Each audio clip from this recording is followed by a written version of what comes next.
سوال کیا ہے کہ فرعون کو ساری عمر بیماری کس لیے نہیں آئی؟ دراصل یہ بات کیا صحیح ہے کہ فرعون کو ساری عمر بیماری نہیں آئی؟ اگر یہ بات صحیح ہو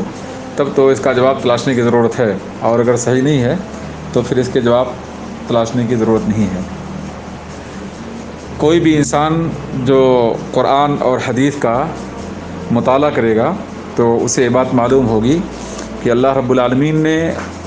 زمین میں انسانوں کے لیے جو قانون نظام بنا رکھا ہے، اس نظام میں اہل حق اور خیر پر جو لوگ عمل کرتے ہیں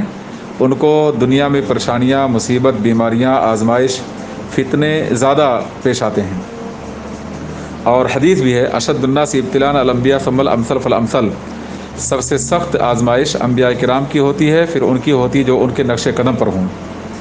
اور دوسری حدیث میں اللہ کے رسول صلی اللہ علیہ وسلم نے کہا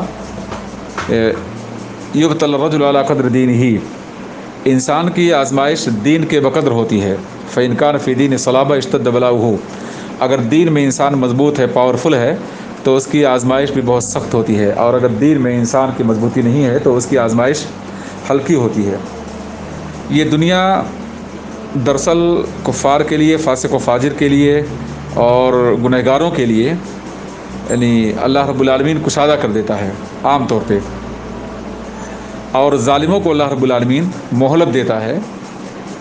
ایک مقررہ وقت کے لیے۔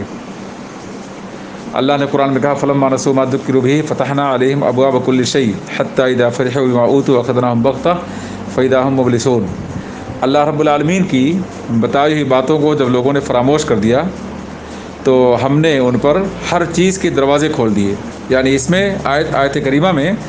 فاسق و فاجر، گنہگار، ظالم، کفار، سرکش، ان انسانوں کے بارے میں اللہ نے کہا کہ انہوں نے اللہ رب العالمین کے فرمان کو جھٹلا دیا، بھول گئے، تو ہم نے ان پر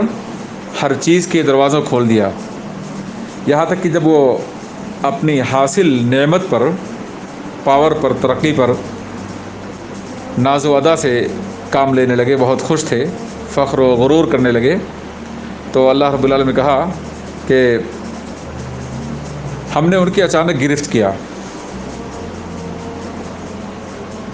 اخذناہم بغتہ فاذا ہم مبلسون، ہم نے ان کی اچانک گرفت کی، اچانک ان کو پکڑا اور پھر وہ مٹا دیے گئے۔ آپ اگر انبیاء کرام کی زندگی پر غور کریں تو آپ کو پتہ چلے گا کہ ابراہیم علیہ السلام کے زمانے میں سرکش بادشاہ تھا، موسیٰ کے زمانے میں سرکش بادشاہ تھا، اور بھی کئی قومیں گزری ہیں جن قوموں کے سرکش بادشاہوں نے ظلم کی انتہا کر دی تھی اور انبیاء کرام کو قتل تک کیا تھا، مسلمانوں کو بے درے قتل کیا۔ تو زمین میں ظالموں کو اللہ رب العالمین نے قوت دیا، طاقت دیا، پاور دیا، سلطنت دیا، لیکن ان لوگوں نے ظلم اور سرکشی کی انتہا کر دی، نبیوں کو ستایا، پریشان کیا، گھر سے نکالا، دھمکی دیا، بسا اوقات قتل کر دیا، لیکن اللہ رب العالمین کا نظام ان پر جاری ہوا کہ اللہ رب العالمین نے کچھ وقفے کے بعد، ایک لمبی مدت کے بعد، کئی سالوں کے بعد ان ظالموں کو تہ تیک کیا، ظالموں کو برباد کر دیا، اور دوسروں کے لیے ان کو عبرت کا نشان بنا دیا۔ موجودہ دور میں اگر ہم دیکھیں تو موجودہ دور میں عام طور پہ جو سرکش لوگ ہیں، بدتمیز لوگ ہیں، جنہوں نے انسانیت پر ظلم کیا اور نہتھے لوگوں پر ظلم کیا، مسلمانوں کو پریشان کرنے کی کوشش کی، وقتی ان کو زمین میں غلبہ ملتا ہے، طاقت ملتی ہے، اور اپنی طاقت کے حصول کے بعد وہ حد سے گزر جاتے ہیں، پھر اللہ رب العالمین کی گرفت ان پر آتی ہے، تو اللہ رب العالمین جب گرفت میں لیتا تو پھر ان کو کوئی بچا نہیں سکتا ہے۔ اس دنیا میں آپ جانتے ہیں کہ کافروں کو بھی اور برے انسانوں کو بھی اللہ رب العالمین بسا اوقات عزت دیتا ہے، غلبہ دیتا ہے، اور لوگوں پر انہیں طاقت بھی دیتا ہے، کیونکہ آخرت میں ان کی کوئی نعمت تاکہ باقی نہ رہے، اسی دنیا میں ان کو سب کچھ حاصل ہو جائے۔ لیکن ایک مومن بندے کا معاملہ یہ ہے کہ اللہ رب العالمین ایک مومن بندے کی آزمائش کرتا ہے کہ آزمائش میں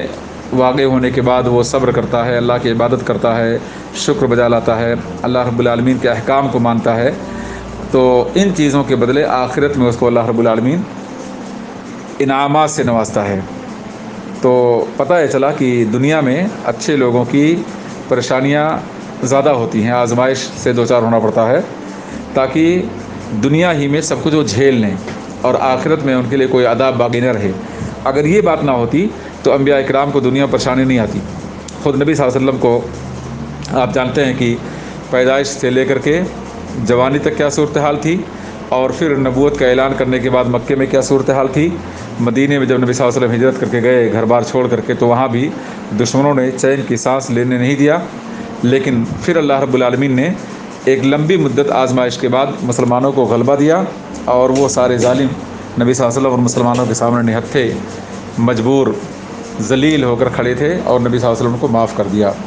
تو بہر صورت ہمیں یہ دیکھنا ہے کہ اللہ رب العالمین کے احکام کی ہم کتنی پابندی کرتے ہیں، اور ہمیں ایسا سوال نہیں کرنا چاہیے جس سوال کا ہماری عملی زندگی میں کوئی فائدہ نہ ہو۔ ہمیں وہ سوال کرنا چاہیے جس سوال سے ہماری عملی زندگی میں کچھ فائدہ ہم کو ملے، ہم یعنی عقیدہ ہمارا صحیح ہو، ہمارے اخلاق میں قوت آئے، اور ہمارے معاملات میں درستگی آئے۔ ایسے سوال ہمیں کرنا چاہیے، اور ان چیزوں کے پیچھے پڑنے کی کوشش نہیں کرنی چاہیے جن چیزوں کا ہماری زندگی میں فائدہ نہیں ہے۔ اللہ مجھے اور آپ کو خیر و فلاح کی توفیق سے نوازے۔ السلام علیکم ورحمۃ اللہ وبرکاتہ۔